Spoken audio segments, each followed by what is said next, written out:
And we are live. Happy Therapy Thursday. It is a wonderful day in Atlanta. I am so happy that you are tuning in today. Tonight, I have a wonderful, wonderful offering I hope for you tonight. I have a special somebody with me tonight, and I am so looking forward to having him share his story with us. I'm going to wait and let a few more people join the live.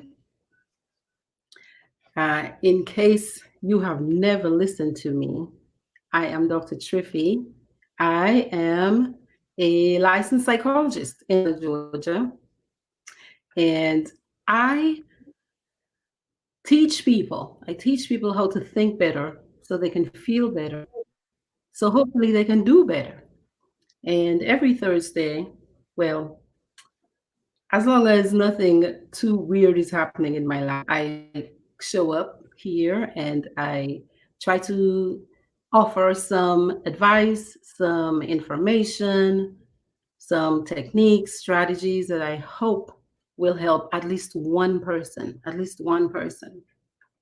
So I'm a licensed psychologist in Atlanta. Like I said, I am though originally from Dominica in the Caribbean, not to be confused with the Dominican Republic. We love them, but they are a completely different country.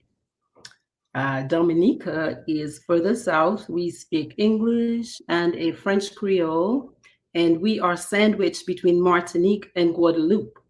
And the DR, which often gets confused with Dominica, is further north and borders with Haiti. Okay? So I'm a healer, I'm a teacher. I also offer a free group called Trauma Transformers Tribe. My intention with that group is to teach ladies how to transform their pain and their stress and their trauma into purpose, into passion, into power, and sometimes profit. And sometimes profit. So tonight, our special topic tonight is the gifts of grief. The gifts of grief. Tonight's show is for you if you yourself might have experienced some type of traumatic event, or you might be curious about transforming your trauma, your stress, your painful life stories, or you might be in the midst of transforming yourself and trying to go higher and you're looking for more information. Or you might just be curious and you want to hear how my son is coping, my strong, smart, handsome son. I'm I've invited him to share his story of how he has coped and how he is coping with losing his father very suddenly last year. So let's welcome my special guest, my firstborn, my sunshine, Teresia Luc Monaghan. Mr. Monaghan, let me tell you publicly, I am so grateful to you for all of your herbs and your teas and your supplements that you recommended when I caught COVID in January. So Mr. Toure is a budding herbalist and saved his mama's butt in January. So, Mr. Monaghan, tell us a little bit about you. Tell us a little bit about you. Who are you besides my son? My name is Teray Monaghan, um, son of Trifina Wallace and Terrence Monaghan. And I'd like to claim right now that I'm a child of the Most High, you know.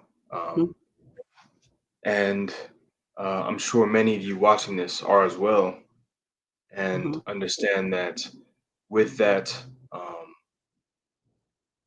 with that title comes a lot of responsibility and comes a lot of trial and tribulation.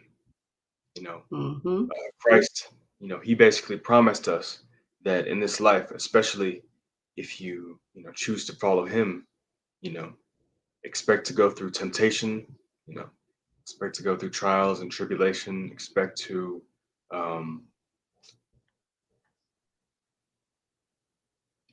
I guess, just prepare to experience things that aren't always as we would have them, you know, That's right. because That's right. when you're when you're on this path, um, you're going against the grain, especially nowadays. You know, the majority of people Mhm. um, that I come into contact with, or seem to be the majority nowadays, are people who either they don't believe in God or they believe in pagan deities, or and that's not, I guess, trying to judge or look down on anyone, but we have our calling, we know where that's taking us, and they have theirs. At the end That's of the right. day, all we can do is pray that they see the light and come to recognize, yeah, one true God. So So I wanted Ture to ask you a little bit about yourself. I know you're a Navy guy. You also lived in Dominica in your eighth grade year. yep. What was that like in your eighth grade year going to Dominica, and why did that happen? Okay, so that came about because um, the middle school that I was at the time, Bay Springs Middle School. Um, so I think I was at my, I want to say my seventh grade year. I completed my seventh grade year, and my mom, she took a look at, um, I guess, their scores as a school. I'm not exactly sure the exact details regarding that, but she saw something about Bay Springs that she didn't like. So she gestured to me the idea of going to Dominica for a year of schooling. And immediately I was like, yeah, I'd never been there, so I was like, hey, this is the perfect opportunity to see where my mom's from, see my the other side of my family, my other half, and yeah, just get connected to my roots in that direction, because I had lived in the U.S. for years. I was born Mm-hmm. here, I was raised here, but going to Dominica was a very new experience. It was very interesting because I was put out of my comfort zone, put around an entirely different culture that um, Mm-hmm. up to that point I had only had phone calls with. Um, Mm-hmm.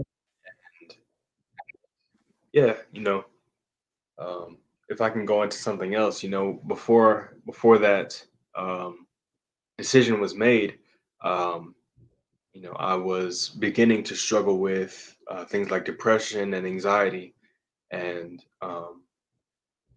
that coupled with poor eating habits ended up in me gaining quite a bit of weight. I wasn't Mm-hmm. obese necessarily, but I definitely was not exactly where I wanted to be physically. you know Mm-hmm. and going to Dominica for a year completely solved that.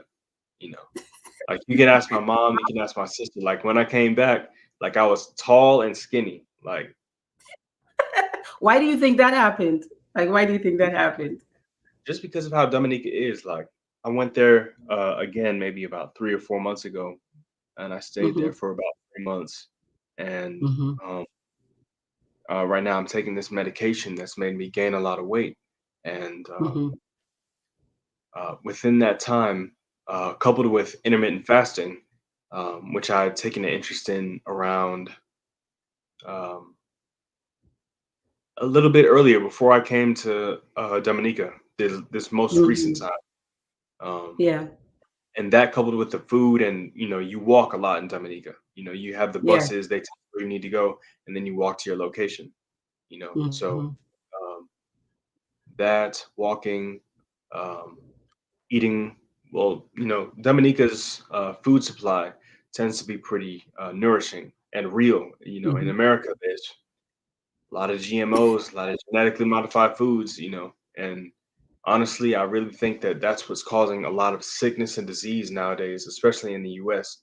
Like the cancers mhm, that people are getting, it's like these are things that can be avoided with the proper nutrition, but the mhm. system is tainted, you know. Yeah. So yeah, So just being that was so your my Dominica. What was your favorite? What would you say was your experience in Dominica? favorite experience, Uh-huh. um, definitely meeting my cousin Richard and Zach. Um, Yes. yeah, Auntie Anita's sons. Yes, yeah, yes, yes, yes. Yeah. So this is a nice opportunity to segue.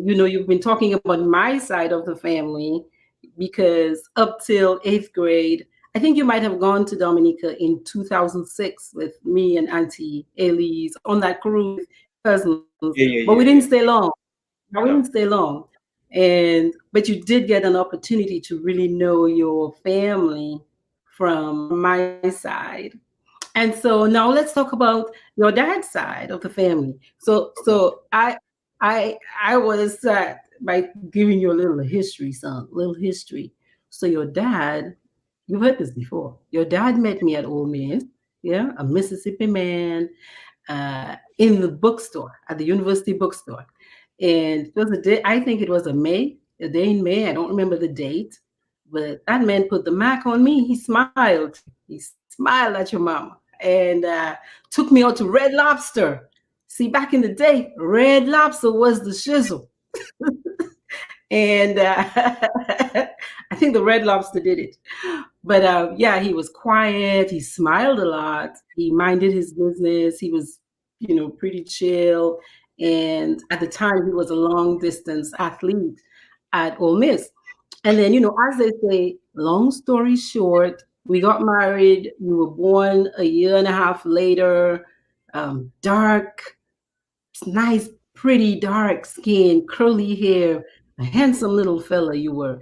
To the point where one of your babysitters called you smooth because your skin was so smooth.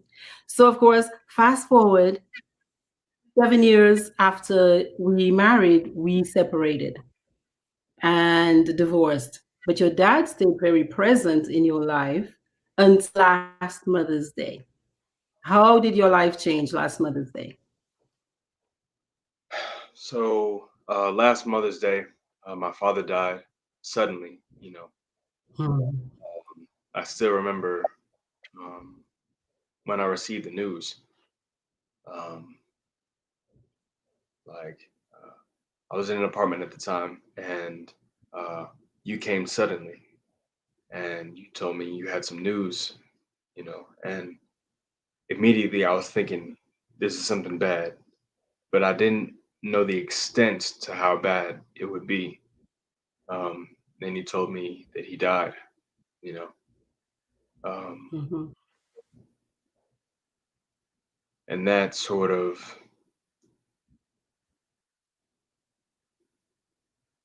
I wouldn't say it hit me all at once.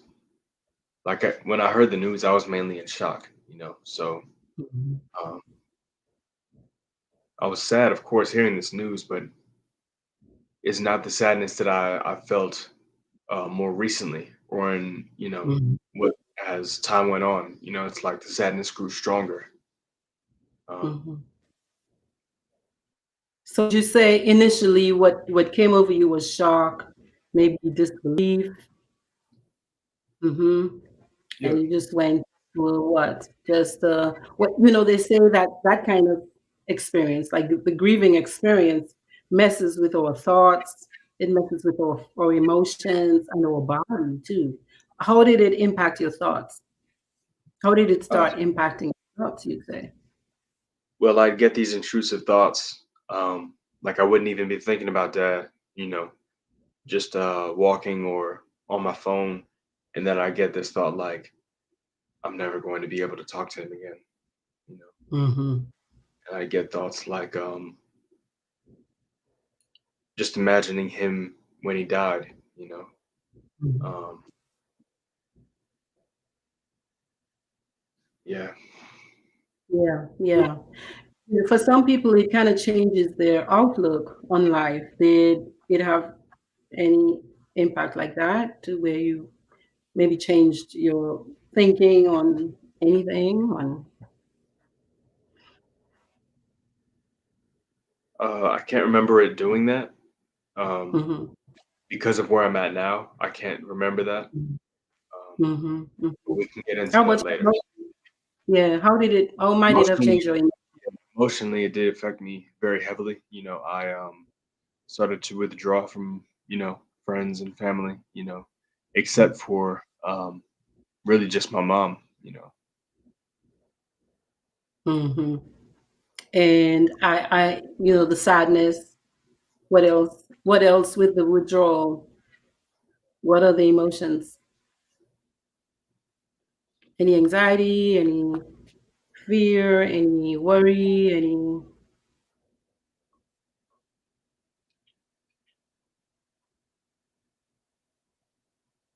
Yeah, I'd probably say all of those. You know, Mhm, mhm. How about your body? Like your physical, what happened in your physical experience, your experience of your body?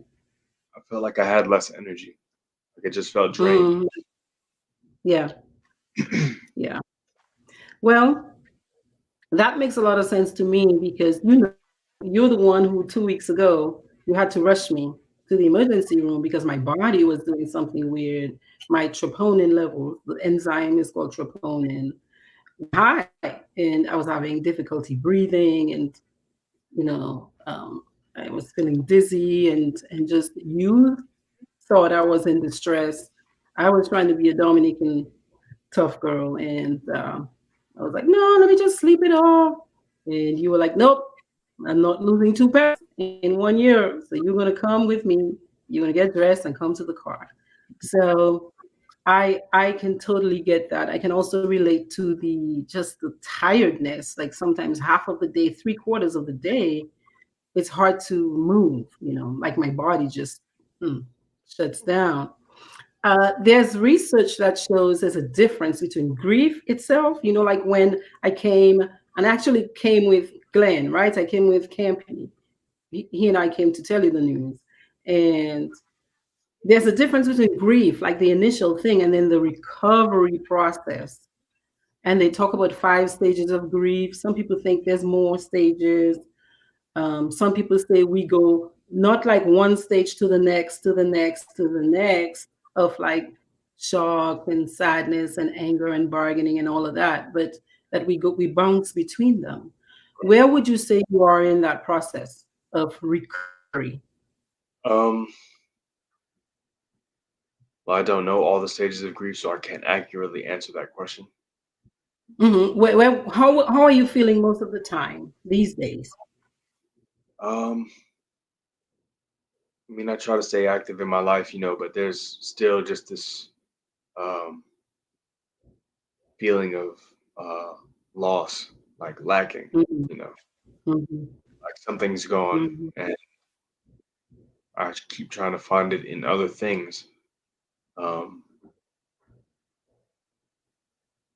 What are some of those other things, or are you doing anything in particular to recover from your grief, from that feeling of emptiness or loss?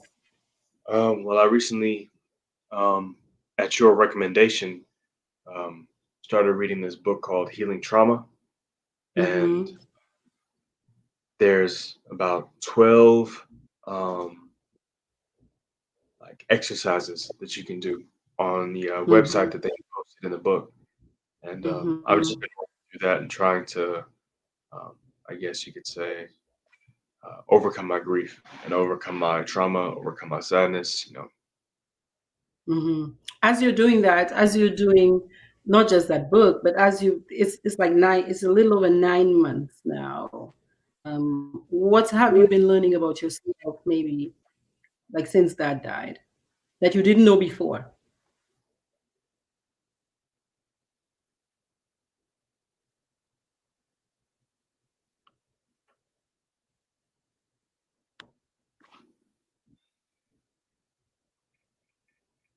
What would you say you've learned about yourself, maybe that you didn't know before, or maybe it reinforced it, or you've gotten some new insights about yourself, about him, about life? I guess that you kind of just have to keep going. When things are going bad, you can't just give up on life. Mm, That was probably the biggest lesson I got. Because I'm not sure my father would, want me giving up. Just because he's not mhm. there. Yeah, that's powerful. That is very powerful. And tonight we're exploring the gifts of grief. And what you're saying is maybe whatever thoughts were hitting you in the early stages of the grieving, who knows? Everybody's process is different. But over these 9 months, you've come to a place where you can say, okay, I can't give up. I have to keep going. I remember something you said to me the night you took me to the hospital. You said, um, like, don't let go of life. I know you. How did you phrase it? You said something to the effect of, Don't mm, lose this record. yes, don't lose the silver cord, which for you was sort of like a metaphor or whatever for like holding on to the thread of life. And you asked me, have you, I know you might sometimes think about being with him, but I need you here too. And Tati needs you here too. So I appreciate that. Um, I appreciate that. They say Black people don't do therapy a lot. They're more likely to avoid therapy than other groups. Would you have you used therapy in your grief recovery process? Um, Outside of reading the Healing Trauma book, I really haven't dug too deep into um, what happened to Dad using therapy per se, but Mm-hmm. I have been talking with people about it, like even strangers at times. So Mm-hmm. What are you getting? What are some of the things you've been getting from those strangers that say uh, somebody might get in therapy too? um, I think it just kind of depends on what that person's been through. They may not have lost their father, but they may have lost a close friend. So they can relate to your situation, losing someone very dear to them, and yeah, it's just difficult kind of to talk about. Hmm. It is. It is sometimes. Sometimes it is really difficult. Um, so last year we did something fun and awesome in the middle of, like, at the height, at the peak of the grieving. We went to Dominica and we called it travel therapy. What's that like for you? Um,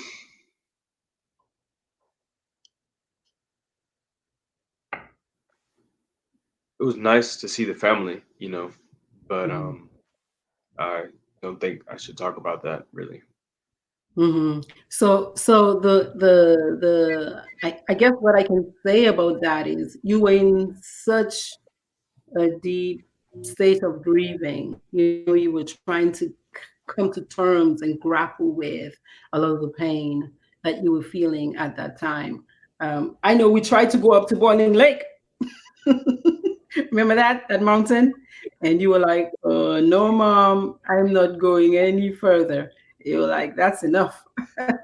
But I'm so happy you said that's enough, because in my head, I was the little girl I was back in Dominica, back in the day when I could hop, skip, and jump up any mango tree and coconut tree. Yeah, I would have fallen out if we had kept going. So I was secretly very grateful that you said to the guide, no, no, no, no, no, no mas.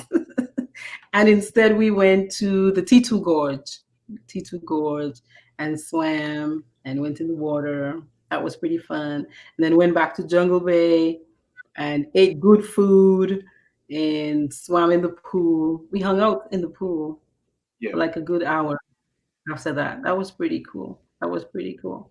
Would you recommend Jungle Bay? yeah, And definitely. what about them would you recommend? If Uh, somebody's going to Dominica and they're like considering Jungle Bay, what would you say about Jungle Bay? well, I didn't get to experience all of the amenities. Like I got to go to the pool. I didn't never got to try their food. Um, You didn't get to try their I food? got to try their food a couple times, but All of the food they kept bringing you just kept oh ordering up and kept bringing it up in the nice basket. yeah, I remember now. Yeah, yeah, yeah, yeah. Um, yeah, that was very good. The food was good and the view is excellent. The view is excellent. I think the staff is also they were very attentive. They were really very attentive. So, um, I know this is a tough topic. I have a few people asking some questions and saying some things. So I'm going to look at some of the comments. Havis says, present hugs. You remember Miss Sandra in Tukuri? Miss Ture? Sandra. Miss Sandra? Yeah, She yeah. says she's here and she's watching, and you're a great young man. Yeah. And Eddie George says, blessings.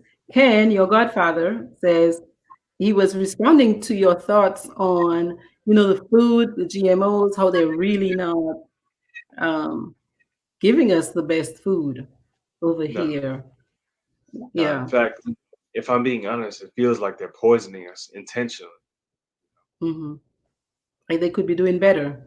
Ken A says lot. they believe in religion Like, of can I say government. something? Go ahead. So, when it comes to the GMOs, I look at, or not even the GMOs, but look at the price of vegetables and fruit, fresh, organic vegetables and fruit in the U.S. compared to other countries, like in Europe, Hmm. for example. Hmm. I've been to France, and it's the opposite. Like over there, the McDonald's and like the fast food places are the more expensive places to eat at, but they'll have fresh vegetables, fresh bread, um, you know, and Yeah. America is like the junk food is cheap, dirt cheap, Hmm. you know, Yeah. but getting actual food with nutrition in it expensive. Yeah. Almost as if they're trying to, well, they make it really, really very accessible. They're trying to make the junk food What I what I very, really very think accessible. what I think it is that um, America has a tendency to fall in line to these pharmaceutical companies who Hmm. bring in billions of dollars a year um, selling their so-called medicines. And Hmm. um, I think the easiest way for them to make a customer out of you is to make you sick. So then you're stuck on the How, perpetual cycle of, um, oh, I need medicine, I need chemotherapy, yeah. I need this, I need that. How has that impacted your decision to study herbalism, and what's the relationship between your thoughts and that choice? They're very much connected. Um, How, well, when I realized that the majority of the food I was eating, especially the fast food that I was eating, was genetically modified, um, hmm. it started to make me think, you know, if they're doing this, what else are they doing? And that kind of Hmm. started me on the path of doing research and trying to find out the truth behind the matter. Um, Hmm. a lot of the things that I came upon, you would, you know, hear government officials call them conspiracy theories, but I Hmm. tend I tend to understand that when they say something is a conspiracy theory, um, that's something that you should look into more. You shouldn't just take their word for it. You should always research Hmm. things for yourself and Hmm. understand that there's two sides to every story. Hmm. Hmm. So that's beautifully said. Um, and sometimes, even when I disagree with some of your conclusions, I'm always in deep admiration for your pursuit of knowledge. I'm always in great admiration of that. So, author Vanessa Alexander Bay says it's so beautiful and painful to watch this relationship between you two. I wonder if you could tell me more, Vanessa. Um, I wonder if you could tell me more. Perhaps she's talking about how you and I talk. So you and I, we talk so much. Like ever Yeah, since you were a little boy, you were just been. I used to think you would become a shaman, like just a healer, which is essentially what you're doing right now, because you would just take me down these deep paths of thought that I had never considered. And for old school people, I'm now the old school one. My parents used to be the old school back in the day. Now I'm the old school one, and now I'm like, Garçon, Garçon, leave me alone with that. That's too much. I don't want to hear all this new information. But I do admire that persistence you have about gaining knowledge for yourself. Yeah. C says, this is obviously difficult for you both, praying for comfort and strength. Um, Look, man, life is, it's like you say, Ture, life is difficult. And sometimes when it comes at you like this, like it's been coming at us, yeah, you got to dig deep. But, you said something to me yesterday about tribulation. What is that? What is it you say about trials and tribulation? There's a scripture that you were quoting about in this life, um, something about steadfastness. In this life, there will be trials and tribulations, but they come to work a certain persistence and steadfastness in us. That's basically it. Yeah. Hmm. Hmm. Auntie Joycelyn says, Ture, you're a strong man. I admire how you look after your mom.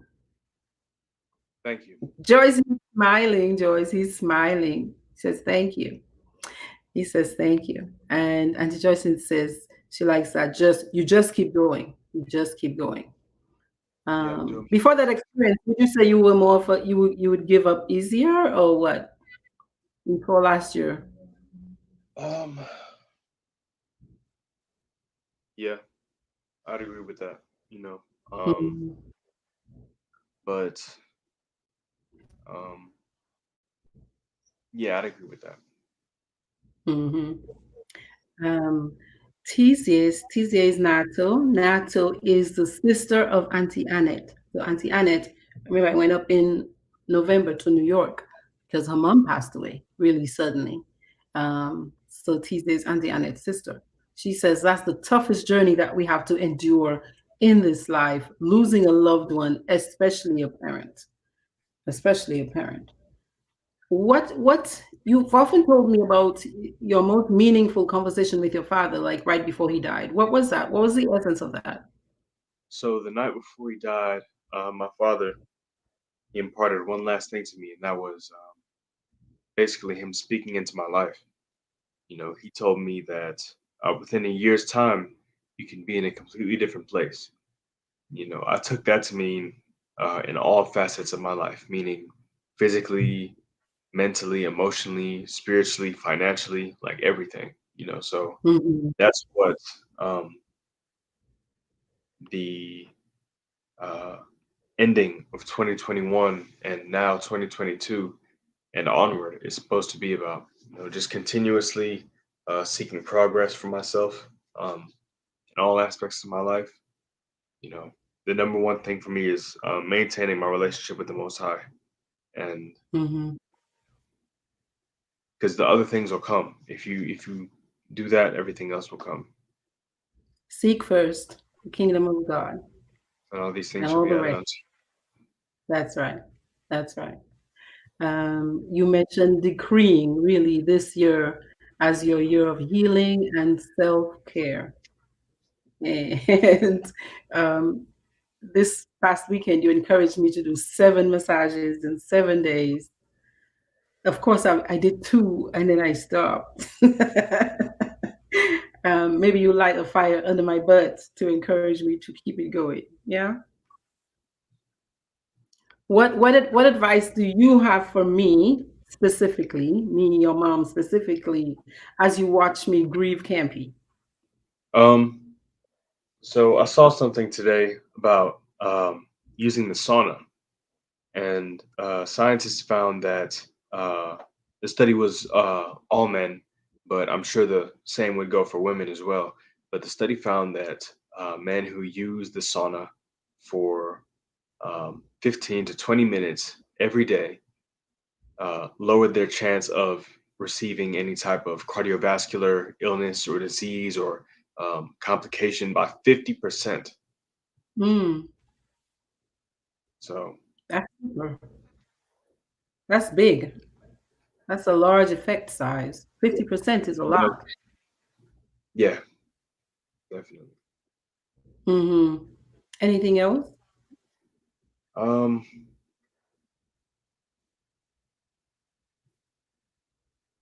that's all I've got right now. But yeah, Okay. What are you looking forward to the most this year when it comes to your self-care and healing? say again. What are you looking forward to the most this year? You talk about self-care and healing, making this year a year of self-care and healing. What are you looking forward to the most Honestly, I don't with know. that? You don't This know. is my So you this kind is of my like first tackling that much trauma. So say um, that again? this is my first time tackling that much trauma. So I'm just Mm, taking it as I go. mm-hmm, mm-hmm. Yeah.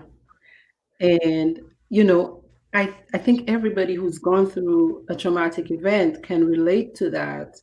I was talking to your godfather this afternoon and just talking about like, just you do the best you can, one day at a time. You're hanging in there, sometimes by a thread, but you're hanging in there, you know? And this morning, too, in a little bit of inspiration you were putting into me, you said, you keep going, even if you're not seeing the way, and you use your faith to help you keep going. So you know things are going to change even though you're feeling terrible. Like we were talking about yesterday. Yesterday, my energy was at like just a 1 out of 10. And what I did was I went out to do a little shopping and then I went to the gym. And then at least I had energy during that time. And of course, as soon as I finished, the energy, not of course, but the energy kind of dropped. But at least during those hours, I was able to feel some positive relief. And, how is that like life? You know, because this is grief, right? We're talking about grief, but can you relate that to other aspects of life?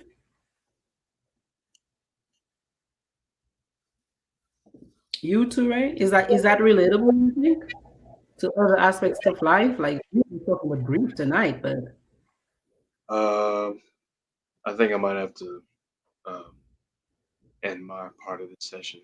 Um, this is hard, eh? This is hard. Yeah, yeah. And I want to thank you so much. One Facebook user says, keep the faith. God will continue to strengthen and comfort you and your son. A Facebook user says, my bond with Ture reminds them of what they have with their two sons. Hold each other always. Yes, we will. Um, Somebody says it's so beautiful and worthy when fathers speak positivity to their sons. And John 16:33 says, I have told you these things from C's. I have told you these things. So Caesar is speaking a word into your life tonight.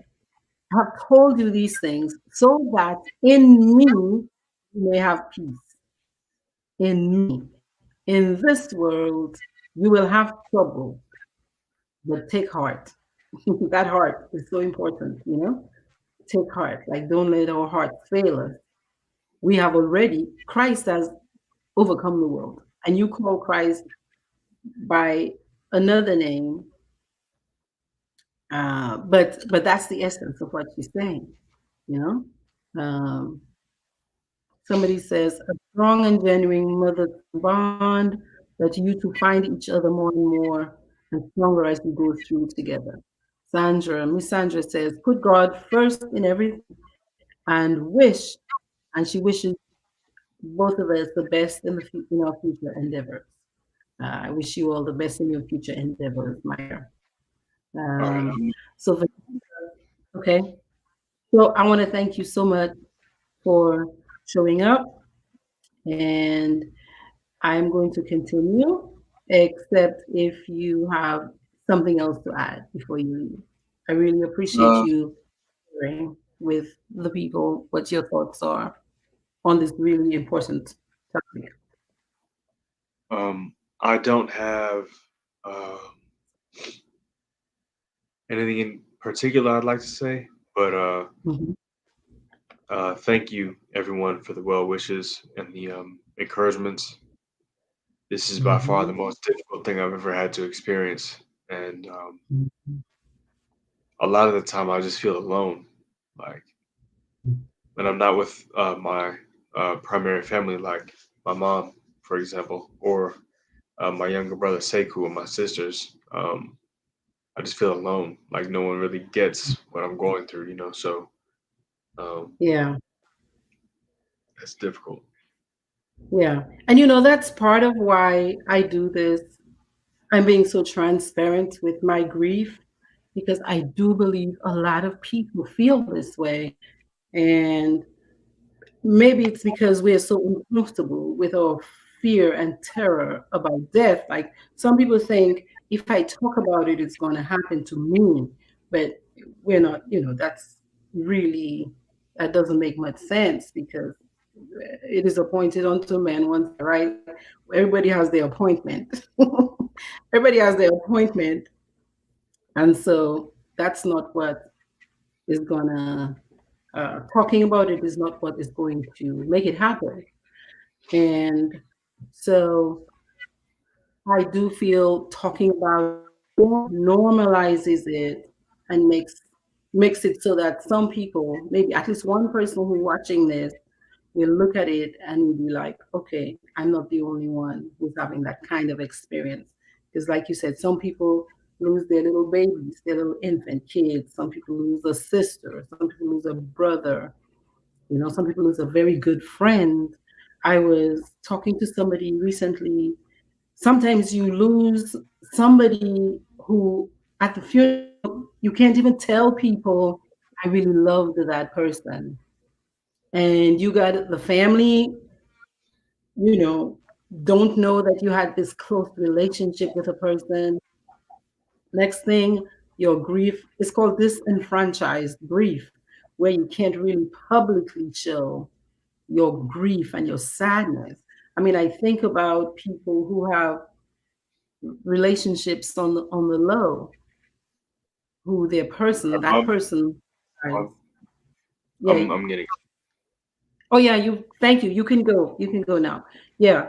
I think about people who have relationships on the low. Anytime you're ready, you can leave. Thank you very much. So yeah, I think about people who have relationships on the low and people who have second families, or you have a very good friend at work.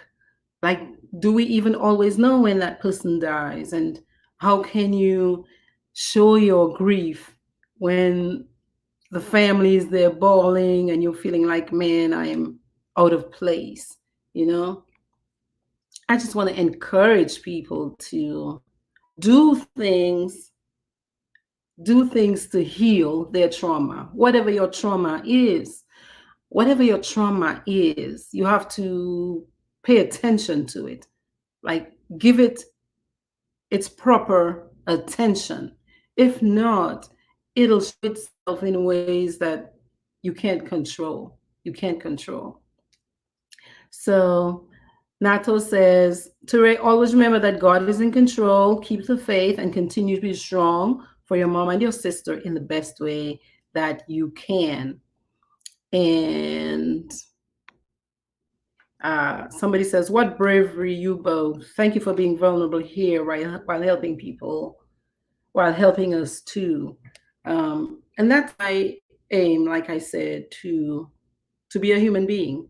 To be a human being, being a psychologist is nothing. What does that mean? When you have feelings. So yeah, grief is a journey. It takes God. It takes time. It takes actually doing things.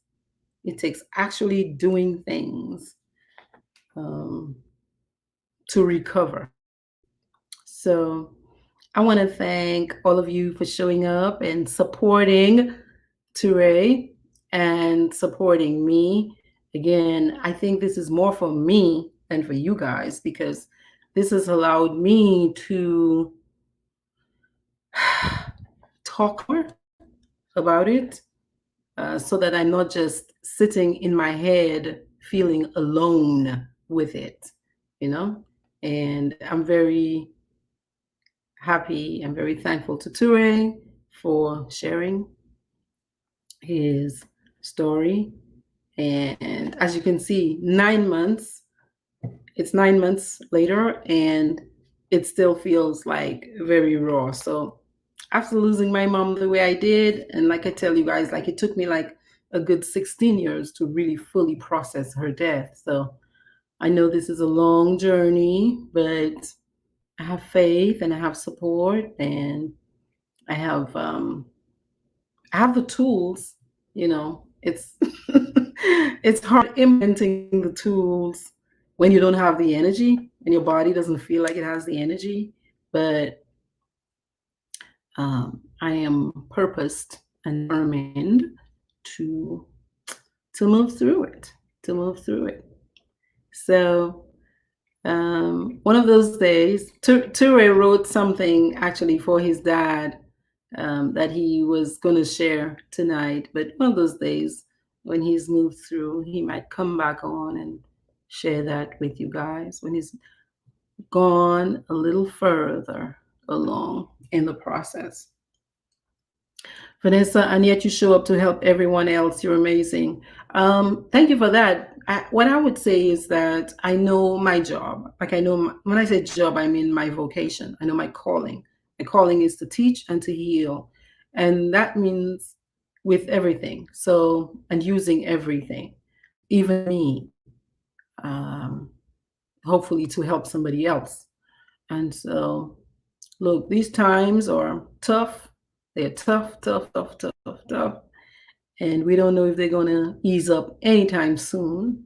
So it's almost as if you cannot wallow in your suffering for too long, but but you still must feel what you feel. You still must feel what you feel. So one day at a time, day by day, we will make it through. So it is 7:49, and again, I want to tell you all thank you. Hi, my sister. um, my sister, Courtney, is on the live. And um,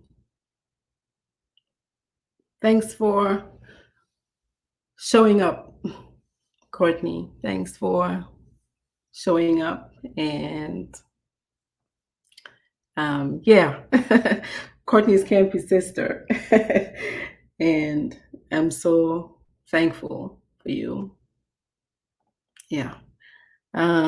Dave said yesterday gave it 1 year since his pops passed, and he feels like he hasn't grieved yet. Is that normal? Dave, it is not typical. Um, what might be happening for you is called complicated grief. And I would encourage you to talk to somebody, like talk to a grief counselor, just to unpack it to see what else is going on there. Because some of us just we get go into such a state of shock that it's like you just seal your heart off because it's too painful to dig in there.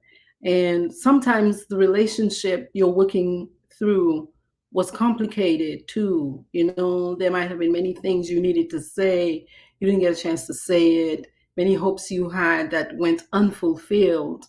And that can, complicate our process of really moving through the sorrow and the sadness and the rage and those are strong feelings, and many of us don't like to feel so emotionally out of control, so to speak.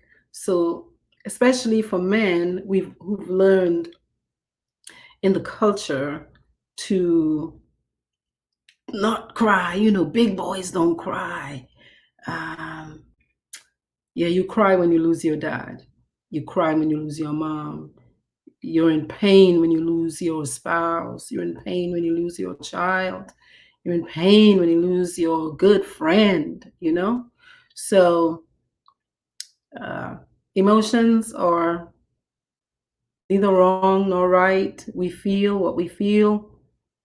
Um, I would say that it might be very helpful for you to talk to somebody.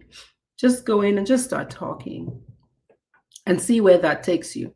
Just see where that takes you. Okay. Joy said, thanks for tonight. Mensma says, you have been an awesome teacher from day one. God bless you. I pray that you and your family get through this. I taught Mensma in grade 7 in Dominica. And you're a beautiful soul, Mensma. Thank you for that. Vanessa is also my student, yes, from back in the day.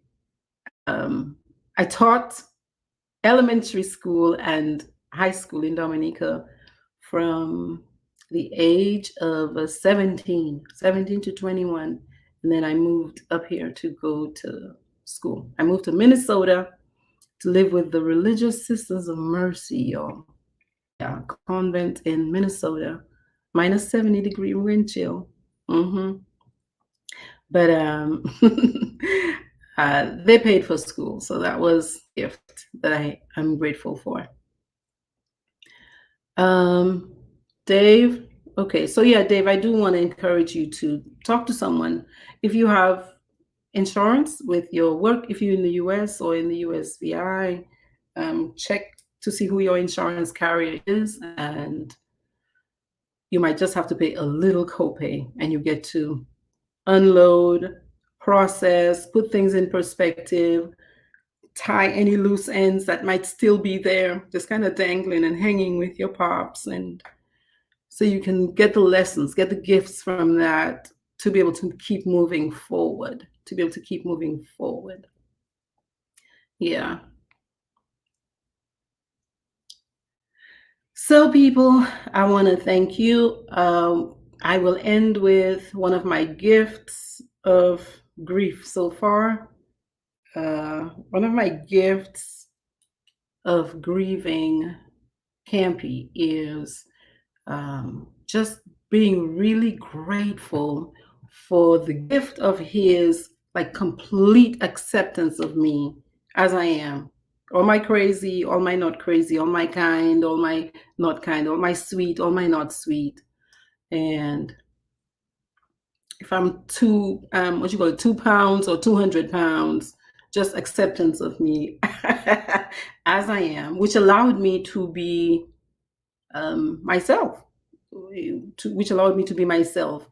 You know, sometimes you can be in a relationship and you're kind of walking around on eggshells. You're kind of monitoring what you say, what you don't say, because you're afraid the person will just kind of not talk to you ever again. But he was good for talking all the way to the end, even if I didn't agree with what the conclusion was. But, you know, talking all the way through to the end. And just that feeling of I can be my shadow self with him. I didn't always have to be light, right? I didn't always have to be therapist triffy. I could be a crazy girl from cottage if I had need to be crazy, you know. So yeah, so that's been one gift, and also the gift of his sister. Yeah. So everybody, I will see you all next week. I will see you all maybe not at the same time next week. I have a surprise happening next week because next week is a big week for me. But I'm preparing for my grief by managing my time next week in a way that I'll share with you guys next week, hopefully. So you'll know what I'm talking about. You'll be like, oh, that's what she was talking about. That's what she's saying. Okay. Hi, Onika. Onika is another one of my students who is also my goddaughter. I was her confirmation godmother. Hi, sweetie. How are you? And I might be on with Vanessa next Friday, but Vanessa, I might not. So I will let you know. Okay. Yeah, everybody. What I always say is abundance, not just money abundance, not just financial abundance, but abundance of spirit, emotion, abundance of just joy in life is available to all of us. It's a divine right. Even when we're grieving, we can still have joy. It's a divine right. And so I want to encourage you to say yes to abundance. So, Dave, say yes to abundance by talking with a therapist, unpacking your grief, and seeing what's there that it feels to you like you haven't grieved yet. Okay? I will see you all next week. Lord willing. Tizia says she hopes I sing next week from a distance. You're all trying to get me to sing. Where is C's? C's Paul is trying to get me to sing. Everybody's trying to get me to sing. Um, I'll sing in my shower. Okay, everybody. Peace. Take care.